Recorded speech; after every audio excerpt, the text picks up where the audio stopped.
Who's going to win MVP this season? Well, to answer that question, let's look at recent MVPs to build a composite profile we can apply to this season. The last 12 MVPs have all been quarterbacks. 17 of the last 18 have played the position. It doesn't look like that's going to change this season. It's just hard for non-quarterbacks to win it.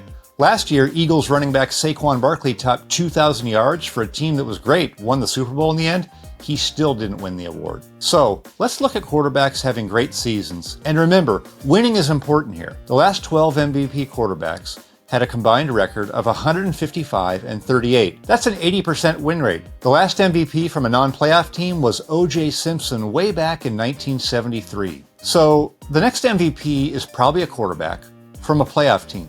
What else matters here? Let's look at the last 5 winners to see what a typical MVP season looks like statistically at this point. The first 3 here are very familiar. You're looking for a guy whose yards per attempt is around 8, touchdown to interception ratio probably around 4-1, and then passer rating clearly in triple digits. The last 2 are a little more advanced: quarterback EPA, basically how much each play changed the team's chances for scoring, and then EPA per pass play is just on a rate basis. So let's apply this template to the current season and see which MVP candidates stand out the most. Drake Maye from the 11-2 Patriots fits the profile to a T. The 23 touchdown passes are a little bit on the low end, but that 8.8 yards per attempt really stands out. That would tie Patrick Mahomes and Kurt Warner for the 4th best figure by an MVP quarterback this century. Throw in that 111.9 passer rating, which Tom Brady beat just twice in 22 seasons as a starter. Give him the award, right?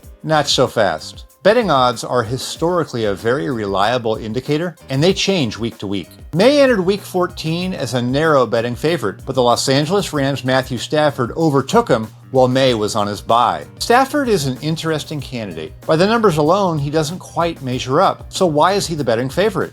Well, he's producing at a high level for one of the NFL's best teams, and he's doing it without his legs. Is he the last great immobile quarterback? 3 scrambles all season compared to 49 for Maye. It's this pure passing prowess that enhances Stafford's credentials, even if some of his overall numbers aren't quite as good. No MVP since Tom Brady in 2017 has fewer scrambles to this point in a season than Stafford. The previous 14 MVP quarterbacks had a median 287 yards rushing at this point in the season. Stafford has 11, and if you throw in all those kneel downs to run out the clock, he's actually in the red with minus 10 yards on the ground. Stafford really is a throwback. If he were to win MVP this year, there's a very good chance he'd be the last of this endangered species to do it. Now, it is important to remember that MVP voting does not take place until after the regular season, and others could enter the mix, Josh Allen among them. But they're all chasing Matthew Stafford, the one who can't run.